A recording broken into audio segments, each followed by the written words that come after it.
What up? What up? Welcome in to another episode of Profit Picks. It's the Sweet 16 edition. We have Mr. Rob Veno with us. He's here for the next 25 minutes to talk some college basketball.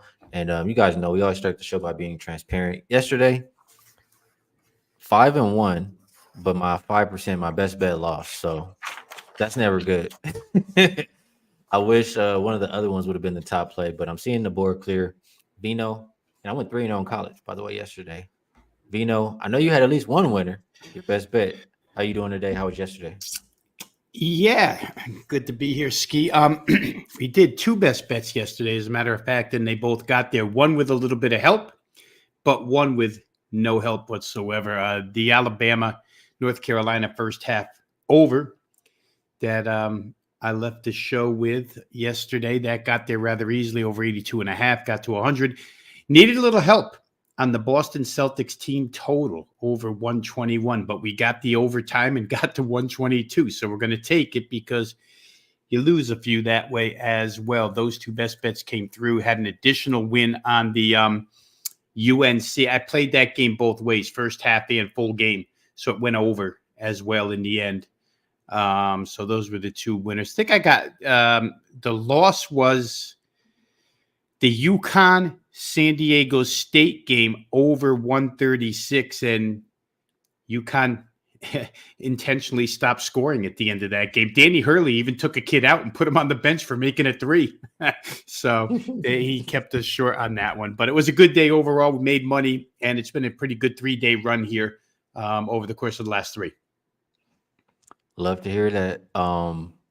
You know, we're getting a lot of guesses in the chat, Rob, and it's my bad because I told you guys yesterday I was going to put the shirtless in there for members, and I didn't do it.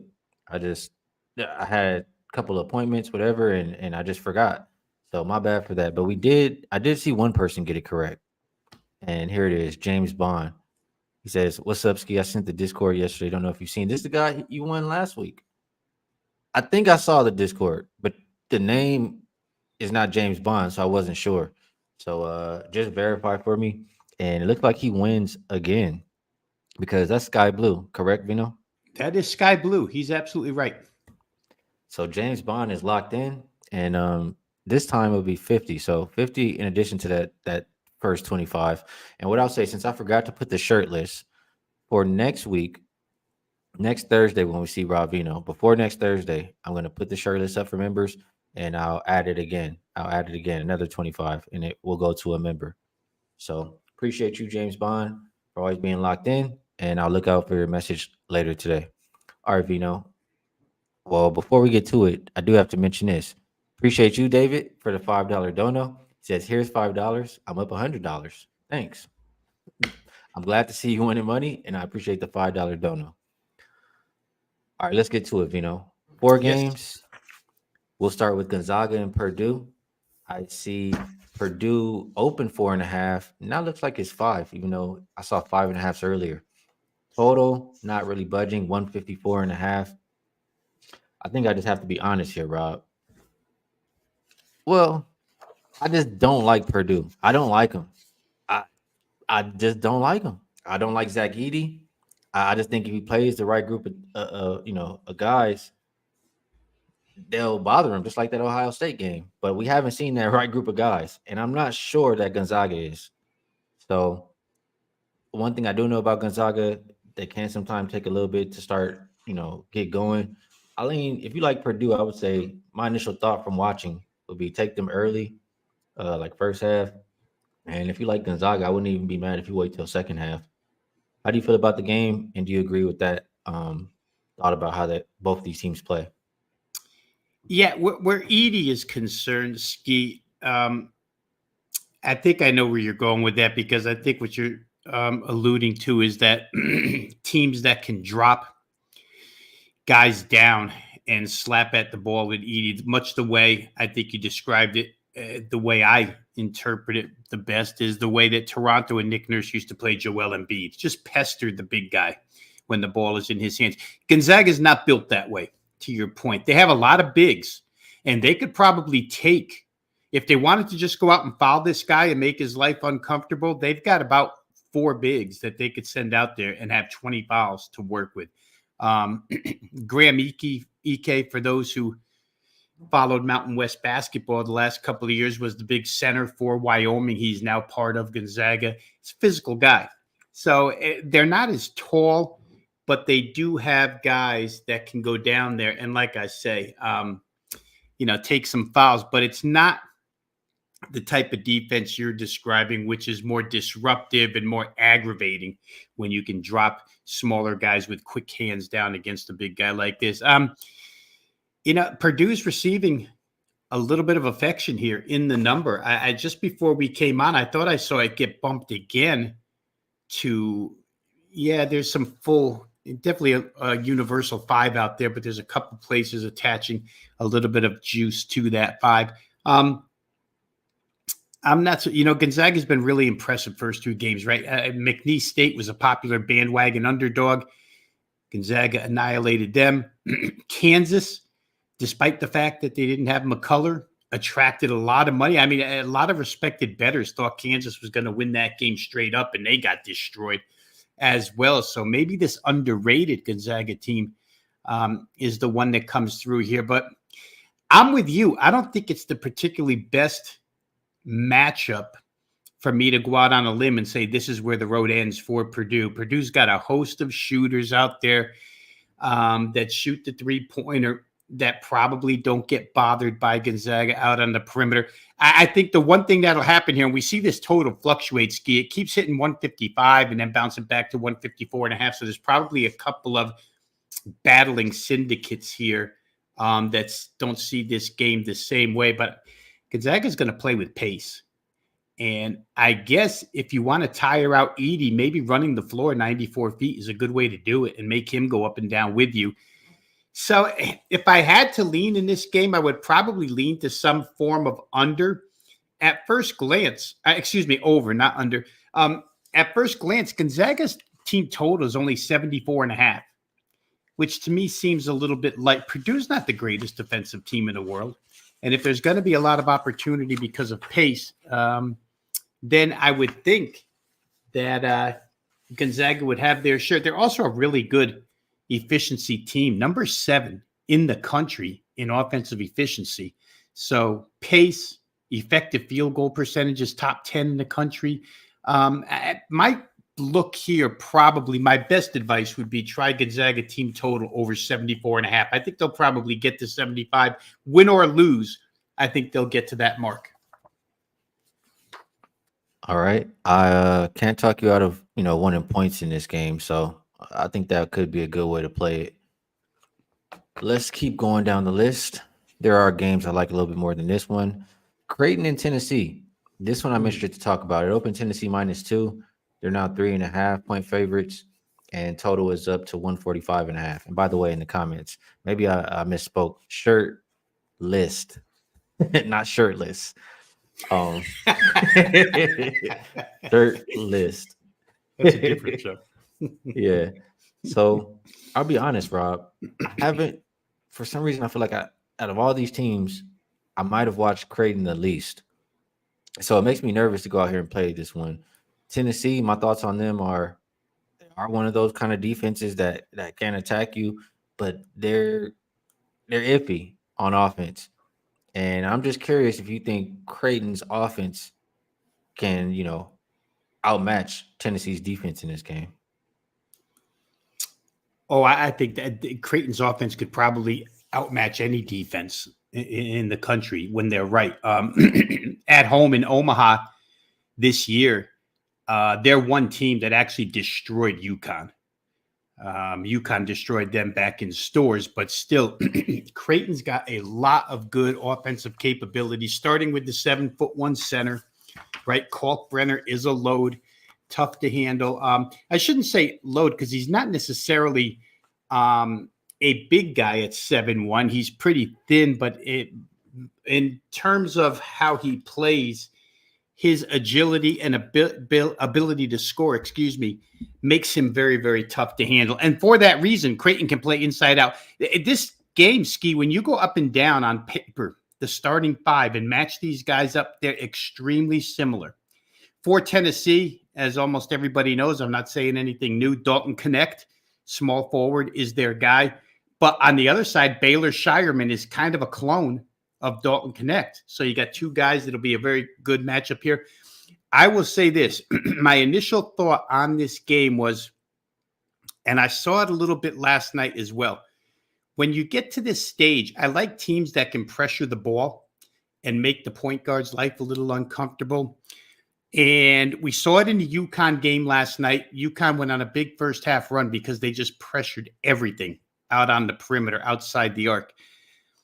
For Tennessee, Zakai Ziegler, a guy who missed out on last year's tournament because he was injured. Their point guard is arguably the best defensive point guard in the SEC. And for Stephen Ashworth, the point guard for Creighton, it could be a tough night. I don't know that I like that matchup for Creighton, Ashworth being defended by Ziegler. So that's one advantage, Tennessee. And then the other thing I would say, Skee, is this. And this, believe me, this doesn't make me run to the window with Tennessee, because I'll get to another point that's anti-Tennessee in a second. But Tennessee shot like 12% from three-point range against Texas in their most recent game. They were still able to win 62-58 because, it was as terrible. you mentioned, oh my God, they couldn't hit the broadside of a barn 3-point wise. You don't expect them to go 3 for 25 again from three. However, they're not the greatest offensive team outside of Connect. If he's not going, they can have trouble, and Creighton can D up a little bit as well. Creighton definitely has more consistent offensive weapons. The problem for Tennessee, again, Rick Barnes. Do you want Rick Barnes in a favorites role? I mean, he's 4-17 against the spread in NCAA tournament play. It's one of those coaches like Matt Painter, like Tommy Lloyd last night, where they're always favored and they're never covering. And I don't know that I want to get involved, even though it's a small number. I don't know that I want to get involved with him. I do think they'll shoot better than they did against Texas. That being said, Creighton's way better coached than Texas, and Creighton's a better offensive team. So that it's probably one of the best games of the night. What surprised me the most, Skee, is that this total is being bet heavily toward the over. 142.5, now 145.5. If it gets to be an offensive game, I think you'd favor Creighton. Tennessee's best asset is their defense. So we'll see. Tennessee's defense, really quick, for all their stellar numbers overall this season, when they had to play the potent offenses in the SEC, the Kentuckys, the Alabamas, the Auburns, there were games where they got lit up. So we're going to see here. I don't particularly like either side. I think for me, it's more of an in-game type play. If Creighton were getting about 4.5, I think I would have been on that side. But here the number seems to be about right. I don't really know what the enthusiasm with the over is here. But if Creighton shoots it well, it could get over. Yeah, this the total is not really making sense to me too. Now that I'm looking a little bit deeper, I mean, the one game that Creighton played to go over this number took double overtime, and for Tennessee, it's just absolutely not a Tennessee number. This is a little bit high, so that's something I guess I gotta take into consideration. Anthony says over game definitely favors Creighton. Good point from Veno, and we'll move on over to the next game, which is now these last two games I'm very interested in here, Rob. NC State and Marquette opened up Marquette minus 6.5. They're 7-point favorites. Total's only gone up a half a point to 151. Here's how I feel. Like NC State, this little Cinderella or whatever you want to call it thing is coming to an end. I think Marquette is going to run the big boy up and down the floor all game long, and Marquette is just a better offensive team. I trust Kolick. I trust. I forget his name, number 13. And it's one more guy on their team that is pretty damn good too. I'm blanking out on his name. So between those three and just what I've seen from Marquette, I think this one gets ugly, and I think it gets ugly early. I always say I don't really like to trust teams who, are not the best free throw shooting team full game. So I'll cut it in half with the first half minus 3.5. But I don't think this one is going to be that close. How do you feel about it?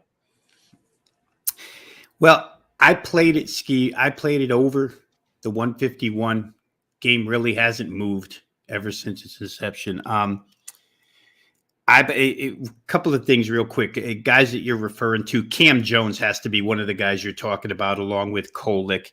And the big guy is Iguodaro There you go. in the middle here to kind of, defend against what DJ Burns has done. I played over because both teams really like the same style. Although we've seen a lot of DJ Burns, right? Push the ball inside, watch him go to work, shoulder a guy, elbow a guy, throw up a 3-foot little half hook and score. I don't know that it's that easy against Marquette. And I agree with you. Anybody who watched the Colorado game knows Marquette's game when Kolick is healthy, which he is now, is to just push pace up and down the floor. And maybe you tire DJ Burns out. Couple of things here real quick. That last game against Colorado, I'm a little nervous about Shaka Smart because they almost let that game get away. That was a game they had. And all of a sudden, Colorado made a huge run in the second half. Marquette can get lackadaisical defensively, and NC State can score. Kevin Keats likes to run as well. The one thing you noticed in that game is all the time, Skee, that Tyler Kolick just took the ball right to the rim with that left-handed layup over top of anybody. I think he was 10 of 13 from 2-point range. And for what it's worth, I don't think NC State's going to be able to defend that. Their big guy, their shot blocker, Diarra for NC State, is probably going to have to go chase. The kid's name is David Joplin for Marquette. He's like a 6'9" three-point shooter. I love him too. And he'll shoot threes. And this kid, Diarra, somebody's got to chase him out there. And if it takes Diarra away from the rim, Kolick's going to get to the rim. If they decide to leave Diarra down there, he's very good at drive and kick. Marquette can shoot threes, Cam Jones and all those guys. So when I started going through this, I just saw a zillion ways both of these teams could score, and they'll both play with pace. NC State, for what it's worth, number 41 in the country in offensive efficiency. DJ Horn, really good backcourt player, played at Arizona State a couple of years. Now here with NC State lighting it up. So they've got shooters. Marquette probably has more shooters, and Marquette's really good at pace. You have to like Kolick. Let me put it that way. As good as DJ Horn is, and he's a really good point guard, I think Kolick shows you that he's the key to that engine. So for me, 151 wasn't a hard number to bet over. Unless they don't like the rims here, I think it's being played in the Mavericks arena. If I'm not mistaken, this one's in Dallas, in the Dallas Mavericks arena. I think 151 is a pretty safe number. The winner here should get 80 plus, and whoever loses the game probably chases fairly close, I think. Well, I'm more in agreement with you, and I'm in disagreement with Chow. Like you said, whoever gets to 80 probably wins the game. I mean, Marquette has scored 80 in both of their tournament games so far. And I don't really care about those couple games prior because those games Kolick wasn't playing. Like you said, Kolick likes to push the pace. And they even have another backup guard. I forget his name, but he's a lefty too. And he can shoot too. Marquette is a pretty good team. I like their team quite a bit. I think they get 80 points tonight. I think their team total over is more of the look. I think they can name their number versus NC State defense, who is 217th. Yeah, I was going to say, they're not that good. They're not that good on defense. No, 217th defending the three against, a really good three-point shooting team. I think they get lit up tonight. So Marquette first half was the bet for me. I think I can add Marquette team total over. And let's touch this last one, Rob, before we got to bounce. Mm-hmm. That is Duke and Houston. So this one opened, my bad, I believe it opened -4, and it hasn't really moved. Total is up 1 point to 134.5. You can correct me if I'm wrong here, Rob, but I don't feel like Duke has played an attacking defense like they're going to see tonight. And if anything, I think it takes them a little bit to adjust. So a combination of that with how we've seen Houston all year, I'm getting in and I'm getting out. Houston first half -2. How do you feel about that? And do you agree with what I said? I feel like after talking these out with you for 20 minutes, you and I are either going to have about 5 extra tequila and pineapples, or we're going to be really, really sad at the end of the night because you're right. Nobody plays. Nobody. Capital N-O-B. Nobody plays an attacking defense like Houston's. And you don't know, in football, Skee, we often use the analogy. You don't realize another team's speed if they're a really fast team, or you don't realize how difficult it is to defend a service academy's wishbone attack until you see it on the field. And it gets you immediately, and then you adjust. So I'm with you. I played Houston first half. The number was only 2. Listen, Houston was able to survive the other night, despite the fact that A&M shot 45 free throws. Houston had 4 starters foul out. And I just can't believe that you're going to get 4 guys to foul out here.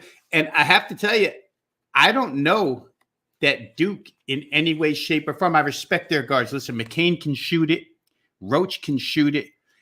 But when we're comparing toughness here, physical toughness, and Duke having to adjust, Filipowski, I think I was sitting with you last time I was in Las Vegas, and maybe we were watching Duke. Is that the guy? Yeah, you know the guy. Yeah, remember? Okay. He didn't come to play in the first half, right? Yeah, and then all of a he sudden somehow showed up, or like he got a shot or something at halftime. That's the guy, right? So if he doesn't come to play first half, and I think he's going to get a dose of the Houston defense. Yes. They've had 4 days of rest now, right? They played Sunday, but 4 days to rest, 4 days to prepare. I'm totally with you on this. I like Houston first half. I'm almost at the wire to play them full game, to tell you the truth, but they've let some second halves get away from them, and that's a little bit scary, including A&M just recently. A lot of it due to foul trouble, but we saw it against Baylor where Houston built a big lead. They, for what it's worth, really quick here, guys, they're the number 1 team in the nation in first half scoring margin. Houston outscores their opponents by 10.4 points per game in the first half. It's number 1 in the country. Duke is up there. I think there's 6 point something, but I would like, this game's in Dallas. Duke travels, but Houston probably has a good amount of fans there as well. So I'm on that side. Houston first half -2.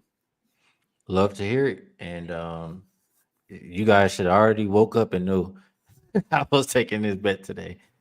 Love to see we're on the same side. Rob, what do you think about this under? I saw somebody post earlier. My boy JB likes the under. Somebody said Duke has gone under 10 of their last 13. Houston is more of a defense first team. Neither team plays with pace. Can we stay under 134.5? You definitely can. The one thing that I'll just tell you what my concern was in this one. Game's lined at 4. If it's in that range at the end of the game, and Duke always gets whistles, Skee. I mean, it sounds like a old and tired narrative, but it still exists. Duke gets whistles, and I don't know that they'll get 45 like Texas A&M did the other day, free throws. But if it's close at the end and it's, free throws scored the other end, free throws scored the other end, it's 34.5 is not that big of a number. But just based on how they both play, you would bet under or stay off the game. I don't think you're going to test it by betting over in this contest. Houston's not going to get to 100 like they did against A&M. All right, I like that. I'm really leaning towards adding that under, but I'll think about it for now. Appreciate you, Rob. I know you got to go. Is there anything you would like to promote and maybe a play you like the most out of what we talked about? Let's go really quick here and just promote wagertalk.com for anybody watching who hasn't heard me say it 1,000 times over the last few years on Skee's show. If you just go to wagertalk.com, the website, and drop your email address, you'll get free instant access to all the video content provided each and every day, all the written content provided each and every day. I'm going to hop over there now and do a college basketball interactive show with their chat on these 4 games. You can get it all for free over there at wagertalk.com. If you're interested in selection packages, mine are always up and available on my homepage, wagertalk.com. And real quick, Skee, before I leave, I won't. Now, you know what? I hope we do both agree. I won't stay away from it. I'm going to leave with Houston -2 first half. I just thought it was one of the top plays on the board. You can't let money go like that. I mean, if it beats me, it beats me, but I think it's definitely the right side. So best bet for the show, Houston first half -2. Love it. And I will absolutely be on it with you. Appreciate you joining me, Rob. Good luck today. All right, buddy. Have a good weekend. Thanks for having me. All right, you too. And it was a good time last time I got to see Rob. And I definitely remember that story he was talking about and Filipowski, and I definitely remember everything about him now. So that makes me feel even better about that Houston first half. I like this comment. He's going to get bullied tonight, especially to start the game. Kyle disagrees. He says Duke outright. This is a layup. Some people like in Cereza likes Houston first half. Turt in the building. um, Saturate is asking, is Rob on my line night tomorrow? Um, I'll see what I can do about doing the show tomorrow. We'll see.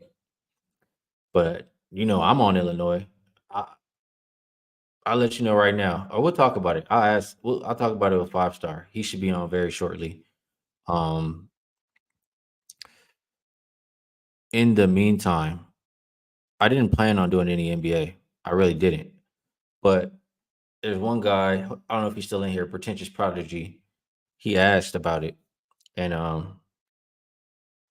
there's only one game that caught my attention. So let me pull up the odds screen here. My bad. Before 5 star gets in here. This comment, Skee got an unusual obsession with Terrence Shannon. Hey, I just know good players when I see him, and I know good basketball, and I know when one player is better than a lot of other players.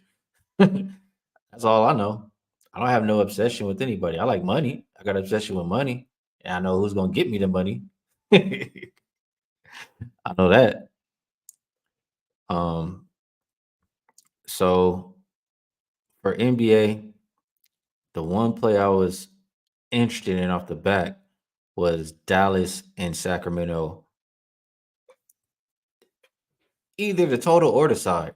And I'll say this: we just saw these teams play recently. It went under for a lot of reasons I was talking about. It's an important game as far as standing wise for both of these teams, and it still remains that way in this second game. The total for the last one was, I think it closed 232.5, and it stayed under. I think it landed on 228, and today it opened 228.5, and it's been climbing. I see 232 now at some shops. So I was just curious why it is climbing. I know Luca was on the injury report. Let me just refresh over there. Luca on the injury report as far as like Achilles or some kind of Achilles management, something like that.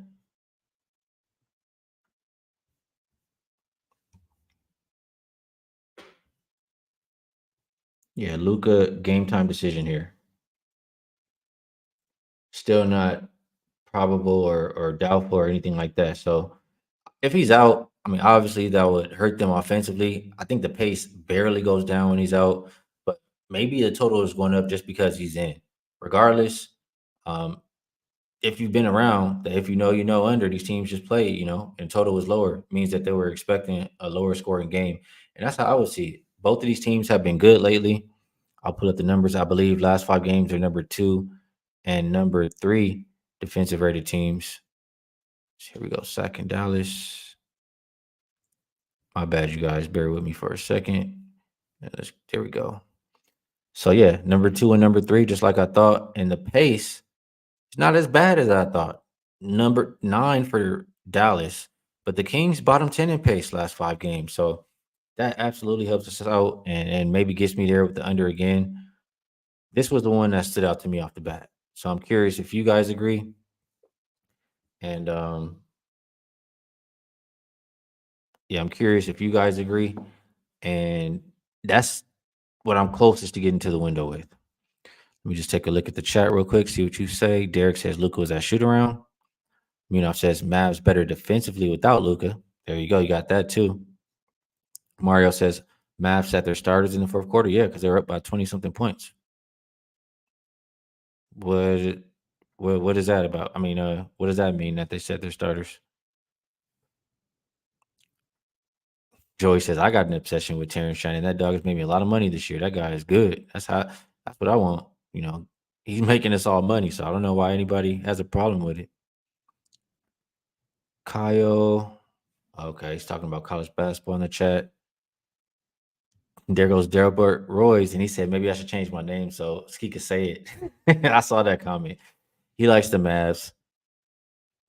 I still, even though the Kings really do need this game, I still, go by what I said last game. My money would be on Luca and Kyrie in a meaningful game out of both of these teams. I think Dallas is better, and they got the top dogs. Not betting against them in a meaningful game against the Kings. So Mavs are pass. Let's see a couple more comments. Saturated asking about the Rockets game. JB thinks Luka's gonna play. I don't have a lot of opinions on this Rockets game. I didn't really like anything on this card today. Like love. Some days I like a lot. Some days I don't. If I'm playing the Rockets game, it would be like some kind of an over. Utah's not playing any defense.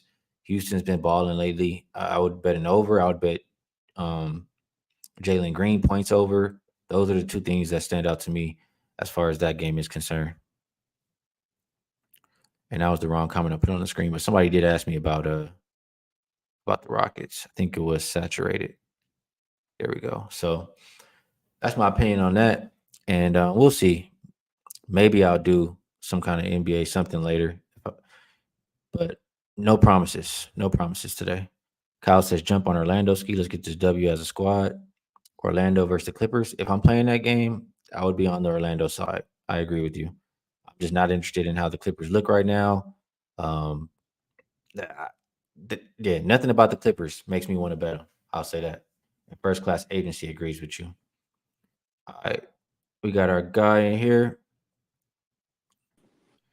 What's going on, 5 star? How you feeling today? What's up? What's up? What's up, man? How you doing today? Can you hear me good, man? I'm sorry. That's what took me long. I was trying to my doggone headphones. Something happened with my headphones, so I had to go mic, and I You use my sound good mic with though. my.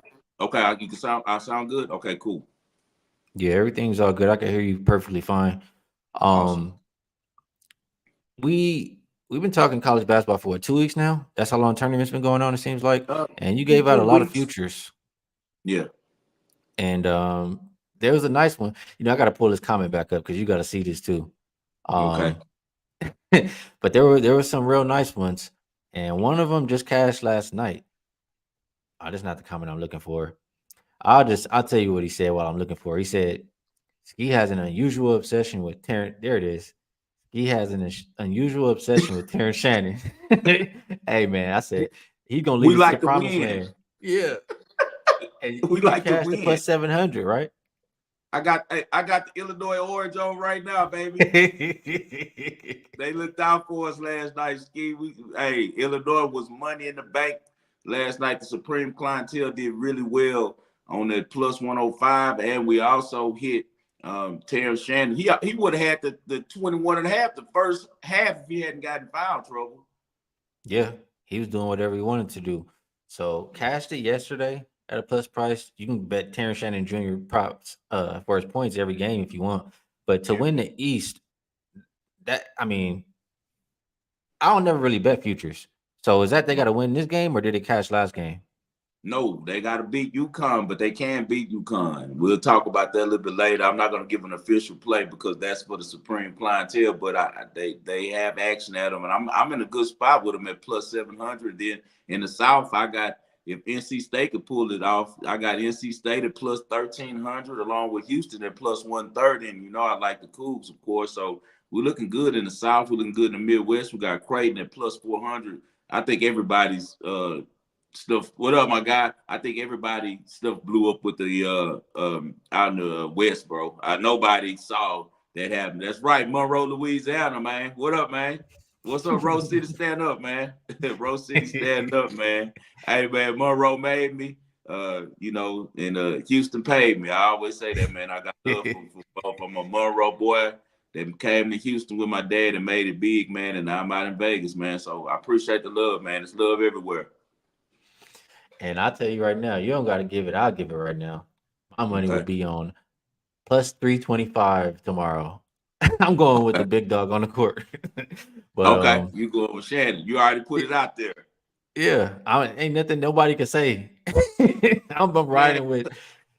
if you want to talk about that game a little bit before we get into the other ones, we can. I got time. I sent off everybody. The kids were at school, and I just gave my wife some money to go take Ian out of school today, Skee. So she went on a mother son little date with him. So they're gone. We good. We got the house to ourselves. Feels good to have some quiet in here, man. But we can talk about that one now if you want to. What's your feelings on the Illinois UConn? Well, UConn is really good, and I keep hearing everybody say they're better than they were last year. You know, every game that they played in the tournament this year and last year. My bad. Let me make sure this is off. Every game they played, they've covered. So, Right. and I even heard the coach say they're not that good in close games, so they got to win by margin. So when I hear that and I see that, that makes me think there's probably not that big of a reason to go and take the +8 or whatever. If Gonzaga's gonna win, I mean, if my bad, if UConn's gonna win, they're gonna Mm-hmm. cover. Right. So just thinking like that and knowing how much I trust the guys on the other side, Domas, Hawkins.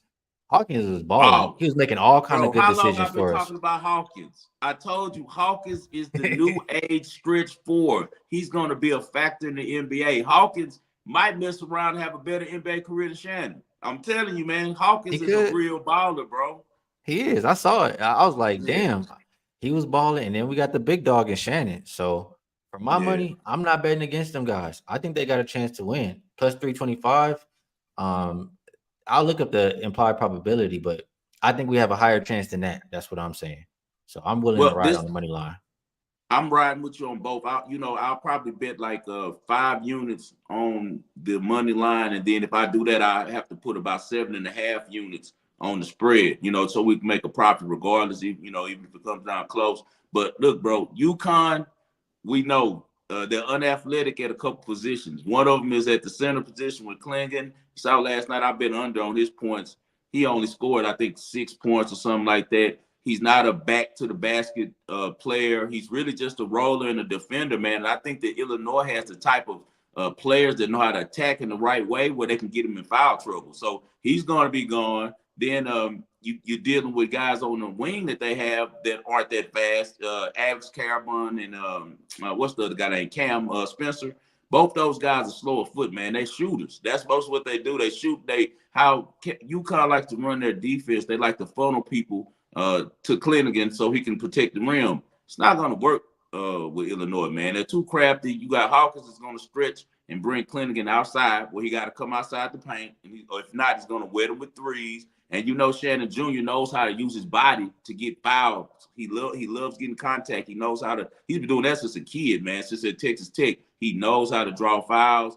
Domas is the sleeping giant. He might go off this game because he's going to be the one they're not paying attention to. And he was a star at Southern Illinois. I've been on Marcus Domas for about 3 years. I'm glad he transferred to a program where people can really see him play. He's a baby Luka. He's not near about as good as Luka. Don't get me wrong, but he plays the same style where it's slow down. He always gets an efficient shot. He can find shooters and he can score, man. So He could I back it down.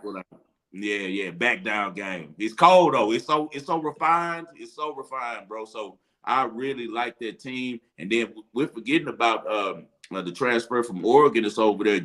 Guerriere. He's playing his butt off too. They got a good team, man. They got a real good team. Big boy, what's his name? Danja.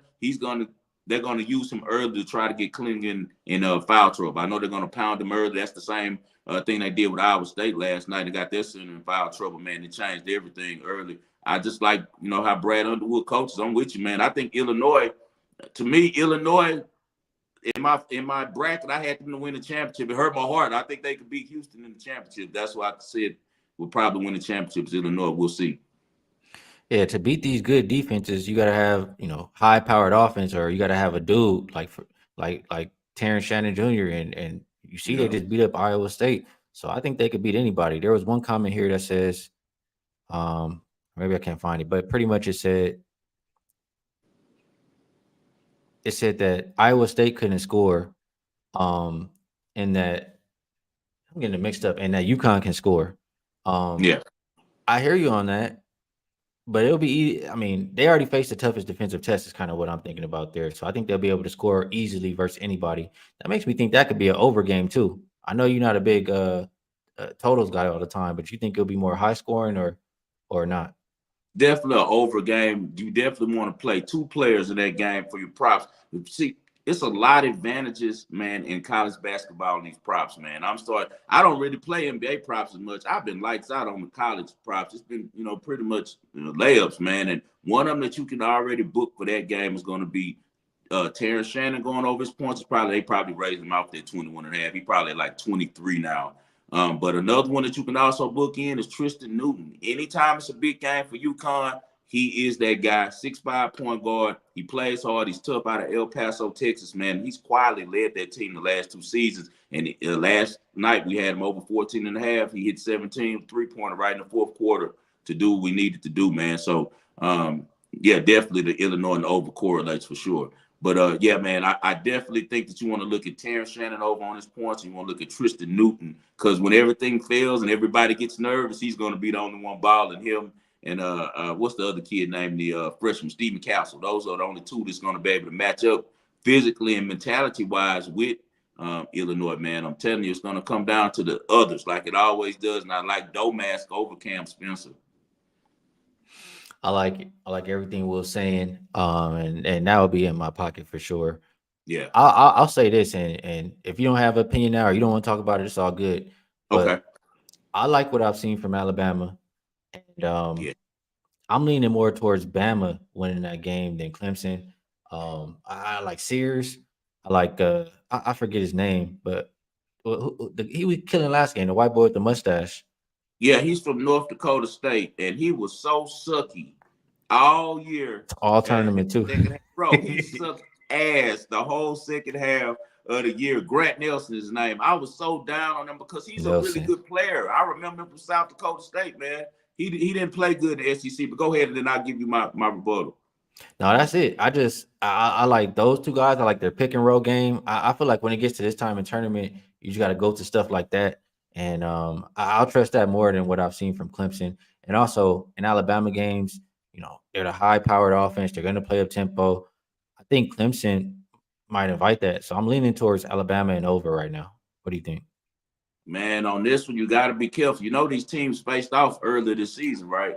Clemson beat them. That's why they get that Alabama back. Smacked them. Clemson went to Alabama and smacked them. They got some old dudes over there, man. They got, some of the Jim Boeheim crew over there, the old Syracuse boys over there. And then another guy that's coming into that's Girardi. He's been playing forever. We've seen him in the tournament for about 10 years. He was with Syracuse at first. He knows how to, make those threes. But what's happening with Clemson, the difference why they've been able to hit a gear is because Chase Hunter is starting to become the best player on the court when he touches down for Clemson, man. He's been held on the wing, and he didn't shoot good last game and still had 18. He was 0 for 8 from the three-point line. The way Alabama plays, sped up, I don't know, Skee. I don't know, man. They're going to have to outscore him because I think Clemson's coach is a little bit sharper than Nate Oates. Nate Oates just like to get up and down and have guys that can score the ball.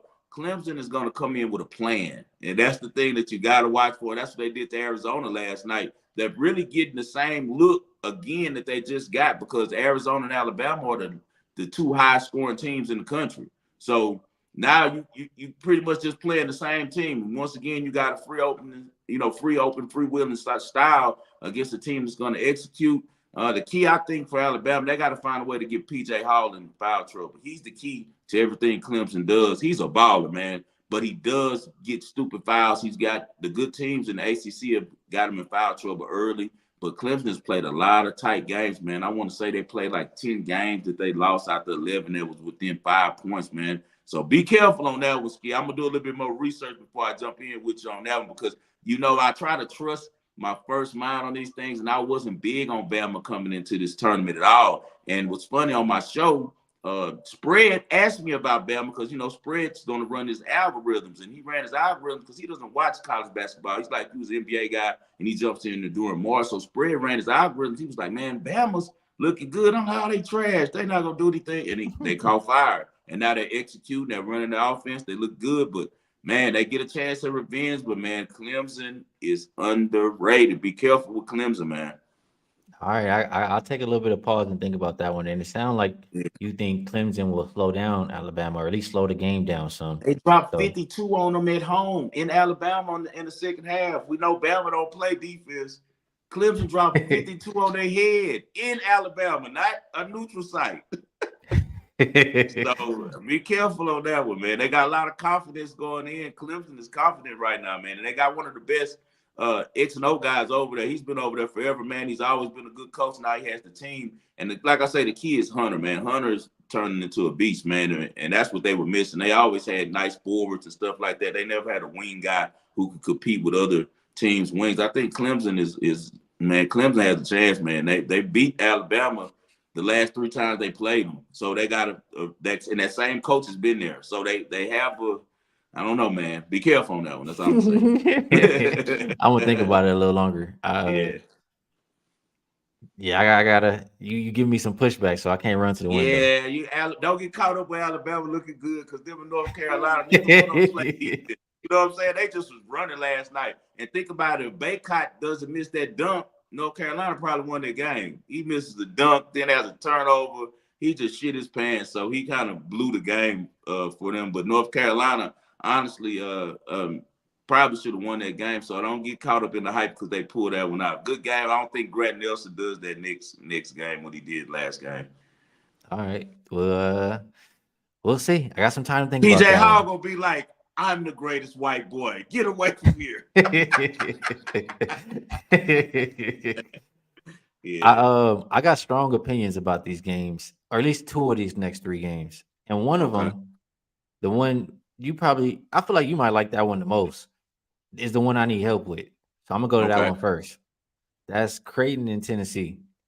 And I'm gonna tell you, out of all the teams in the tournament, like I said to Rob, Creighton is the team I feel like I've watched the least.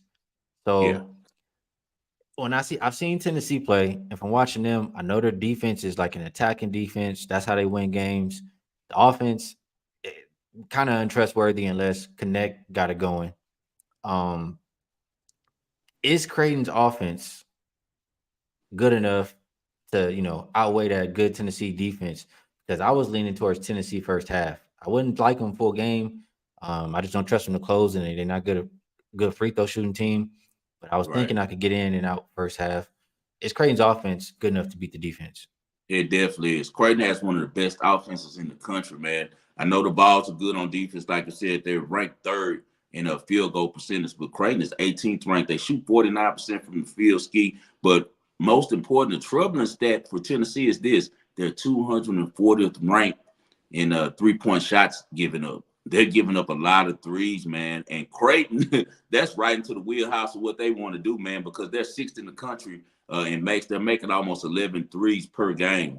So you're dealing with that, with the fact that you got a Creighton team that's really efficient with a lot of guys who can dead-eye shoot, man. I'm all on Creighton.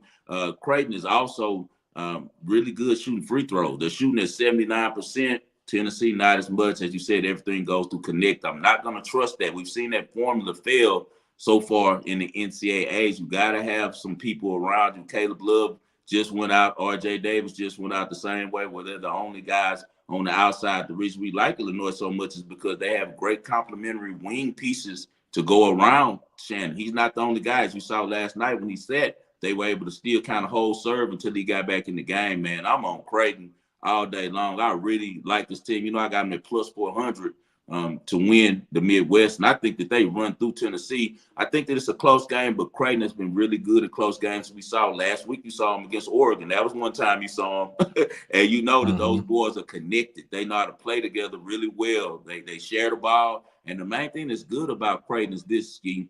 You got dead-eye shooters with my guy Baylor Shireman. That's my guy. Like I said, we're going with him over 2.5 3-pointers at minus 149. I think he's averaged like 4.5 threes in the tournament. He's been going crazy. He's a guy that does it all. He really almost averages a double-double. You got him shooting the ball at a high pace, and then you also have the kid that transferred over there from Utah State, the older kid at point guard that can really shoot the three really well. He knocked down a bunch of big threes for them yesterday as well. And then the closer is Trey Alexander. Trey Alexander is going to be the best player on the court 90% of the time when he goes out there, as he will be against Tennessee. Trey Alexander is going to get some run in the NBA. It's just he's over there, at Creighton, so not a lot of people are paying attention to him. McDermott has earned this. He's been coaching there a really long time. He's a really good coach. He hasn't had a run like this since his son was over there and they made it this far. I think that this Creighton team is different. I like everything about him. And we're not even talking about the big 7-1 guy, Kalkbrenner, who's a really good player.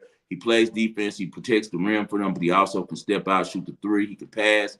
They play off. They're really just a good team, man. They're a better team, I feel like, than Tennessee. Tennessee's more athletic, a lot of good recruits. They want to, get up and down. But when it comes to offense, what's their plan? It's just give it to Connect and get out the way, right? You can't trust Rick Right. Barnes. We've seen Rick Barnes before in this situation. Like, this man lost with KD. He lost with TJ Ford. You can just go on and on. He's had the best players in the world. I thank you, man. Rick Barnes can't get our money. I'm right with you, baby. Rick Barnes will not get a bet from me. Rick Barnes. Say it again, Anthony Roman. Hey, Rick Barnes ain't getting my money.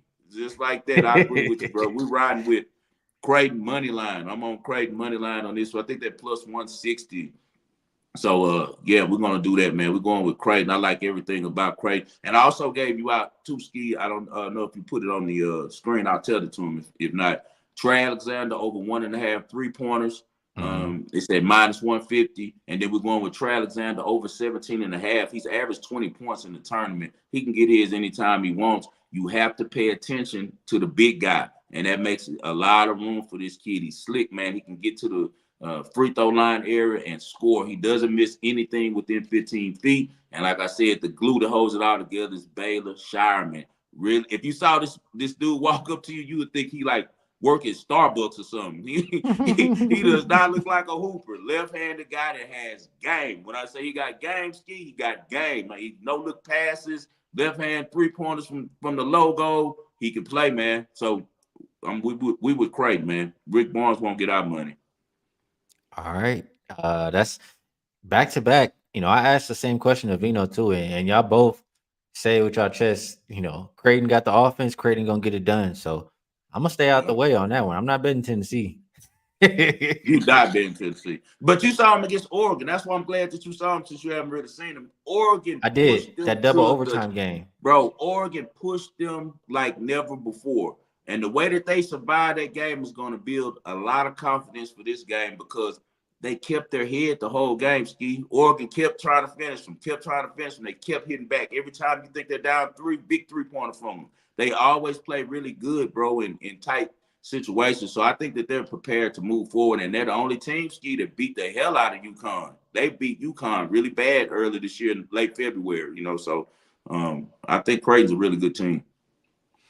All right, fair enough. Creighton or pass for me. After that, and he likes Creighton. So let's move over to a game where I think we have some disagreement on. That's NC State and Marquette. This one opened up 6.5-point favorites for Marquette. They're now -7, and total is gone up about a point or half a point. So here's how I feel. NC State, it's been cute what they've been doing. It's been cute. But the big guy, I like him, but I think he's gonna get run up and down the floor today. Kolick, we know he likes to play with pace. And Marquette, I just feel like they're the much better team. They got a lot of guys I could trust on that roster, whether it's Joplin, number 13, Iguodaro, and it's another guard that they have. So I just really trust this Marquette team, but I want to cut the game in half. And I always say I just don't like betting on teams full game that are not great at shooting free throws. So while I don't think this one is necessarily close, I just prefer to get in and out with the first half. How do you see NC State and Marquette?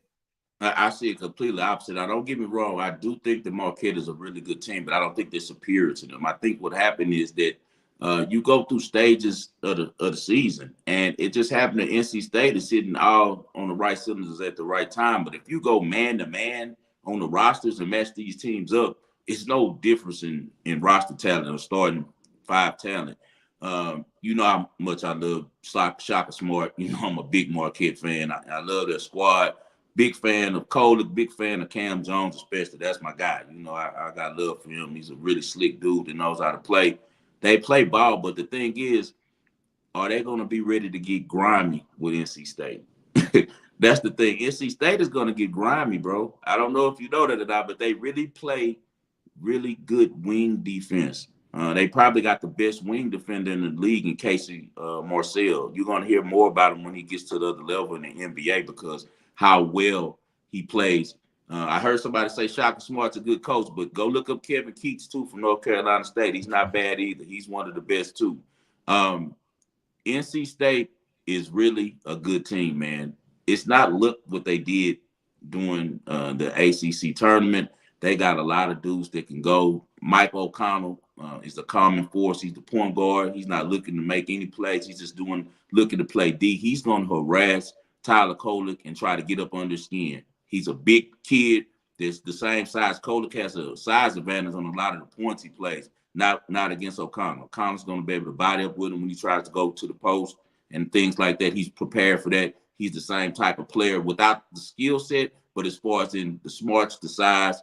Then, like I said, Casey Morcell, you got DJ Horn. DJ Horn can fill it up. He only went for 11 points last game, but he's been averaging the last 10 games about 18 points per game. Really good shooter. But the sleeper is Muhammad Diarra. And I also told you to take him over 8.5 points and also points plus rebounds. He's been on a tear for NC State. He's been the difference since they've been inserting him into the lineup and getting him more playing time. NC State has been lights out because the thing is, Burns is an offensive weapon. He can play defense, but he can't move that well. You know, he's tall and big, so you can't really go over him if he, in the right position when you attack the goal. But their real rim protector is Muhammad Diarra. Diarra has been outstanding, man. He's averaged a triple-double off the bench. The last, what is this? How many games has he done this in a row? What is it? 1, 2, 3, 4, 5, 6, 7, 8. He's had 6 straight triple doubles and double doubles, and then the game prior to that, he still had 14 rebounds and 8 points. He's been really good, man. He's been really good, and he's a rim protector. That's what I like about him so much. He's had in the last 5 games a total of 14 blocks. So it's not going to be easy, I don't think, as people are trying to make it. I know NC State is a public team. A lot of people are betting on it, but I got to, try to fade Vegas and fade Marquette today. I'm going with NC State, man, plus the points. I like how they're playing. I think that there's a lot of talent there that people aren't seeing because they're just looking for who's putting the ball in the basket. They're not looking at who plays good defense, who plays right, who plays hard, and that's what I like about NC State. And I know that Kevin Keats is going to always put them in position to win. Don't get me wrong. We see North Carolina is not as good as we thought they were from last night, but NC State took advantage of that. I know that Marquette is a good team, but are they a tough team? That's what I want to see, because every time I seen somebody get tough with them, like Uconn, like Providence at home, they laid it down. They want to just run and freestyle and play loose. And I don't know if NC State's going to let them play like that. They're going to try to ugly it up. And when they do that, then there's going to be trouble on Marquette. So I'll be on NC State. I'm actually taking the money line. That's my squad. I've been betting on them since the ACC tournament. I'm not going to stop now. Yeah, we'll be head to head on this one. I think you talked about defense. NC State is not good defending the three, and there's a lot of people who could shoot it on the other side. So I hear what you're saying about them uglying up the game. That could be the way that they do it, but every game I've seen Marquette play so far, they just play the style of basketball that I like as far as offensively. So yeah, they play beautiful offense. I like the team total for Marquette, 79.5. They've scored 80 in both their games so far. I don't think NC State is that much of a better defensive team. Like they're not a Houston or Tennessee type team, is what I'm saying. Like if you're telling me Marquette is getting to 80 consistently whenever Kolek is playing, I don't see why they don't get there tonight. You think this is a higher scoring game or lower scoring? I can't call that. I'd say this. I think that Kevin Keats knows that Marquette wants to speed up the tempo, so he's going to slow it down and run offense like they did against Duke. That's how they beat Duke. That's how they beat North Carolina. They slowed it down, dump it into Burns, and make you make a decision. Because if Burns doesn't get in foul trouble, you think that number 13 for Marquette is going to stop him? Stop it, man. He's going to get in his chest and mow him to the basket. So, and Marquette doesn't have a lot of size like people think they do. They're just tall on the wings, but down low, they're really light, So I don't know, man. I think I see the game going in a way where I think that NC State can control it in the half court. And I think that if Marquette tries to speed up the tempo by trying to press them, they're going to cause a lot of trouble, because I think O'Connell's smart enough to break the press, and Horn is fast enough to finish at the rim and get easy baskets, and Taylor and those other guys that they have over there to come off the bench. when if Marquette gets into his pressing style that sometimes Shaka likes to do when the other team isn't, playing at the tempo he wants. He tries to press and pick up the speed and get you a little rush. But I don't think that NC State's going to get rushed. I think they're going to turn that into dunks. So we'll see though. That makes me think that I hear what you said about them slowing it down, but the rest of what you said makes me think that I might be needing to get there with an over. I'll think about it a little bit Yeah. more as the day goes on. Yeah. One more game left. Okay. We're looking at Duke and Houston. Houston hasn't moved. They're still a 4-point favorite. And I like Houston first half. We already know that. That's Yeah. automatic for me. And Yeah. same reason I talked about Marquette and why I don't really like them second half. It's the same exact deal. But I still think they can win this game. And 4 is pretty much just asking them to win the game. So I'm not Yeah. mad at this kind of a point spread. Who you liking between Duke and Houston? I'm going with Houston for the full game on this one. I probably won't play the first half on this one. It's going to be short. I wouldn't doubt they get there. They've been dominant all year in the first half. The reason I'm going to play the full game is because Duke's defense drops immensely in the second half. They're one of the worst second half defensive teams in the country, and that has to do with youth. Another thing that's going bad for Duke is that they don't get to the line much. They're soft. They just want to stand out there and shoot, man. They don't. I think they're one of the bottom ranked teams in free throws attempted, and also they're horrible on defense. They're bottom 150, bottom 140, excuse me, on field goal percentage, defensive rebounding, all the things that's gonna, matter in this game outside to looking cute and shooting. I know Jared McCain can really play. I know Tyrese Proctor can really play, shooting with his little fingernails, painting and stuff. But now they're running into real men. And I think that our angle on this game that's going to benefit us is the fact that Houston almost lost their college career. Their stars almost lost their playing career last game against A&M with how they end up, going to overtime. It was a tight game. But Shed, he's a senior. Jawan Roberts, he's a senior. So I believe me, they took that serious, and I'm sure that was a lot of coaching points for our guy, Coach Sampson. I think he's going to have those guys ready to play. I think that Duke hasn't seen the type of intensity that they're going to face on defense from this team. They got a little bit of it from NC State, and NC State blew them out. So I just think that I like the full game. I think the Houston separates. I'm thinking earlier they might have a lead, but for sure I think as the game goes, they wear them down. And I think that Duke gets really frustrated. We're in a situation where we got another great angle on the fact that Duke played Vermont first. So soft, so giving up 3-pointers. James Madison, who's going to run. These are mid-major teams, and now you run up to Houston. So you're covered in with this false confidence that Duke is having right now, right? They're thinking that, like, hey, man, we're scoring 90 a game. We're shooting threes. Man, we're balling. This is going to be easy. No, it's not. This is Houston, man. It's a whole They're different gonna ball. get punked tonight. They're going to get straight punked. It's men against painted fingernails. That's been my saying for this game all weekend. That's why it's going to be my biggest bet. I'm on Houston -4. I think that they leave them. I think that Duke gets really frustrated. I think you got 2 freshman guards who have not played against men that are 23, 24 years old consistently. And they're not ready to deal with. They're going to deal with Cryer and Shed. The young boy Manuel, Sharp. Sharp, he's a freshman, but he's built like a freaking NBA player. He's 6'5" and, solid. I think that Houston's just going to impose their will on Duke, man. And now you got a point where McCain and Proctor have to put the ball on the floor and go to the rim. And that's not what they want to do. They want us to stand out there, look cute, and shoot 3-pointers. But as you see with them not, you can't do that against Houston. No, and you're not gonna get to the foul line either because they already don't play in a style that gets them to the free throw line. So I just think that this isn't going to be close as the game goes on. I think that Houston wins by double digits, and that's not as saying that as a fan. That's saying it from just a basketball perspective. I wasn't high on Duke this year.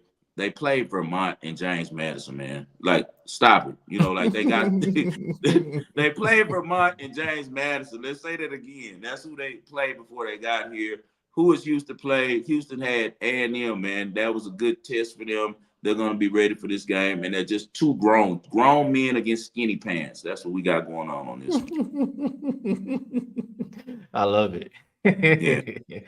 So Houston first half for me, Houston full game from 5-star. Yep. I think both of them can cash. Yep. You said something that stood out to me, and I was thinking about playing the under in this game, but you said Uh-huh. Duke's defense falls off in the second half Yeah. tremendously. The first half is 62 and a half. Like, God damn, that's low. But Yeah. I've seen Houston hold teams like Longwood. They held them. I don't know how many they had, like what, 18 points or something in the first half. I Duke know might Duke is have better than 20 points. Longwood. Duke might have 20 points, bro. Field Yeah. goal percentage, second ranked. Field goals made against, first ranked. Field goals attempted against, first ranked. That's big. You can't even get a shot off against them. They're not gonna let you get into your offense. And then you look at Duke on this side. Duke field goal percentage 143rd. Field goals made against 142nd. Field goals attempted against 142nd. Three-point percentage defense 104th. They're not good, man. They're not good. And then in the second half, they go from being a defense that's ranked 39th all the way down to 108 in the second half. So I don't know, man. I personally don't see Duke doing much. I think that their youth is going to hurt them this game. Don't get me wrong; it's a great brand. Duke is been around forever, and that's what a lot of people are going to be betting on this game. And all I can say is good luck, because I think that Houston's going to be extremely fired up for what they see on the front of that jersey. Like, this is a statement game. Like, okay, y'all Duke, bet. They might beat them by 20, Skee, I'm telling you. Last question. Somebody told me that Duke has gone under 10 of their last 13 games. Why would you say they go under? You don't trust their defense that much, or what's the reason for them going under? Has the offense been struggling? Offense. They had a breakout game last game. McCain made 8 3-pointers. Proctor, I want to say, made 5 or something. Proctor's a good player. McCain is too, but Proctor is really a good player. He can shoot, man. He can play. Slick guy. He kind of reminds you of Jordan Poole. But this is college. This isn't the pros yet, so you're still you're playing against a grown guy. The reason that Duke is went under, I think, is, like I said, they don't get to the free throw line. Like, if you live your whole game off shooting jumpers, like, what are you going to do? They don't go inside enough to flip Kowski. So until they do something else, like you said, the unders are going to probably continue to hit. Like you said, they're now, what is this? Yeah, man, they're 2-8 to the under the last 10 games. So the under probably will be the play. They went under, 8 of their. I'm thinking maybe I just take. I mean, I don't want to be in the spot where I got to trust Duke's defense and they just letting me down. I know 1000% I Right. trust Houston's defense. Team Right. total for Duke is 65 and a half, and I'm looking. I mean, that last game, Texas A&M got some good guards, and that game went to overtime, et cetera, et cetera. But other than that, team don't look like teams have been making it to 66 points versus Houston. No. I And think, A&M, you got another factor with A&M, Skee. In-state rivalry, city rivalry, because both the guards for A&M, what's the name, Wade, he's from Dallas.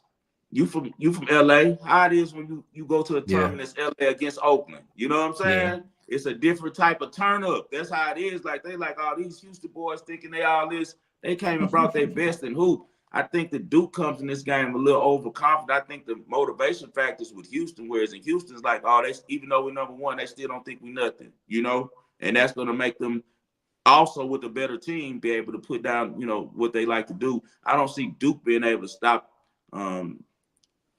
Houston from doing what they like to do, man. We've seen, like I say, they just played NC State, and I just saw the same thing against NC State, where NC State's wing defenders just literally pumped Duke, man. They pumped them, man. They couldn't do anything. Proctor was 4-16 from the field.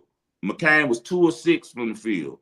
Because they're on them, they're playing defense, and now you got to go and trust Lipkowski, and that's probably what the same thing that Samson's going to do. Lipkowski had 28 points, but they need to win. They got to have big guys from Roach, Proctor, and McCain. Guess what they did against NC State? I was talking about wing defense. Proctor had 10 points, 4-16, super inefficient.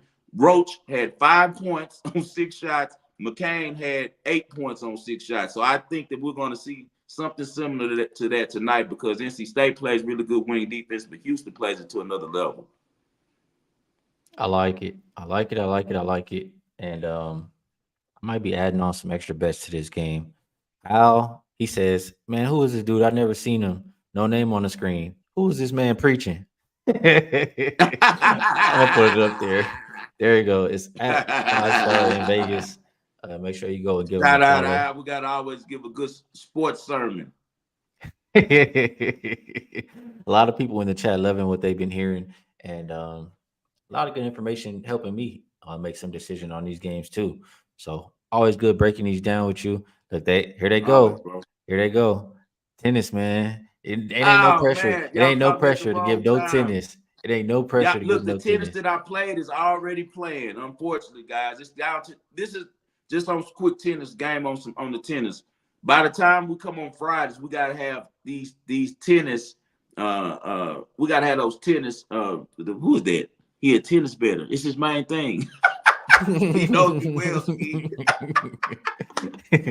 So hey, so with this tennis, I like to take advantage of the 128 rounds and the 64 rounds, Skee, because now you got a big menu and you can find the weaknesses in the matchups. Now at this point, man, it gets dirty. Just like what I just gave off my head a couple weeks ago. We were talking about Alcaraz and Center. Look, Alcaraz ended up upset Center. But before the match, when I remember I texted you and said, man, Center probably going to lose because I saw the market move right before the match, So it's a lot better for when we get on. Like, hopefully we'll catch some of these Fridays where it's a Friday tournament starting, the weekend tournament starting, even if they have qualifying rounds, and I'll give you guys some winners and have you ready. The two plays that I had are already off the board. They started already, man. They were playing in Mexico. I had Robin Montgomery at minus 120. So she's already playing. If you guys could jump in live, I don't know what the score is on the match. If she's down, I take her. But she might be up already. I don't know. I'm not keeping up with it. Always appreciate you, and they're gonna try to milk everything they can get out of it. So It's love, man. It's all love. I like this crew here, man. I like this crew up here with you, man. The Profit Picks, man. Good dudes over here, nice ladies, man, and everybody, is trying to really bet and win. No fakers over here. Everybody really going to the window, and I like that. absolutely. So on that note, let's see something we can get to the window with. But before, is there anything you would like to promote? I see you got some nice gear on there. Anything you'd like to Yeah. promote, and maybe a bet you like a little bit more than the rest for the show.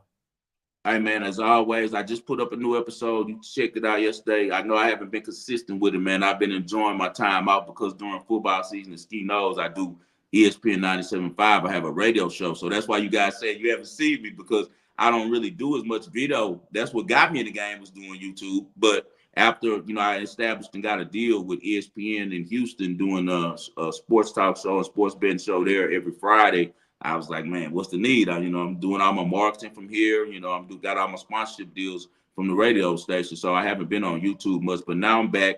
I'll be doing the show. I, may do it every day. I might do it 3 times a week. It just depends how I feel. I send it out, but I'm there like every Friday and Saturday when you come to football season. Just this my off season, man. I've been enjoying myself in betting. But the Wager World is on YouTube. You guys find it's also on Apple Podcasts. Just, put on your alerts, subscribe, and you'll get every episode. As I said, the stuff that me and Skee are talking about, I talked about that a little bit more in depth on my show, The Wagering, where I had Spreader stay on there with me yesterday. It's right there on YouTube. You guys search for it. It'll pop right up. This gear's coming soon. TheWagerWorld.com is being built as we speak. Right now, we have different merch for you guys to get. I got to get some of that merch to you too, Skee, immediately. But the best bet is going to be Houston -4. I'm rolling them all in on that one. You gave out the props too, right, Skee? They got the props, right? I really like those props that I gave out. Trey I'll Alexander repeat over them. 17.5. You got me? Yeah, I got you. It was Shireman over 2.5 3-pointers, Alexander Yeah. over 1.5 3-pointers, and over 17.5 points. And then Diarra over 8.5 points. But if you could find his points and rebounds, that might be a little bit better. Yep, perfect, man. And I just appreciate coming on. Yeah, appreciate you as well. And for my best bet, I will go. I mean, for the sake of giving something different, because y'all know I'm already on Houston. For the sake of giving something different, I will go with Marquette. First half, -3.5. I think they play their style of basketball to start the game. Maybe like 5 Star says, they muck it up in the second half. But I'll get in and get out with Marquette -3.5. So Like I always say, appreciate all y'all in the chat. Show is absolutely nothing without you guys. Best of luck if you tell. Good luck on all your action, and we'll catch y'all next time. Best luck.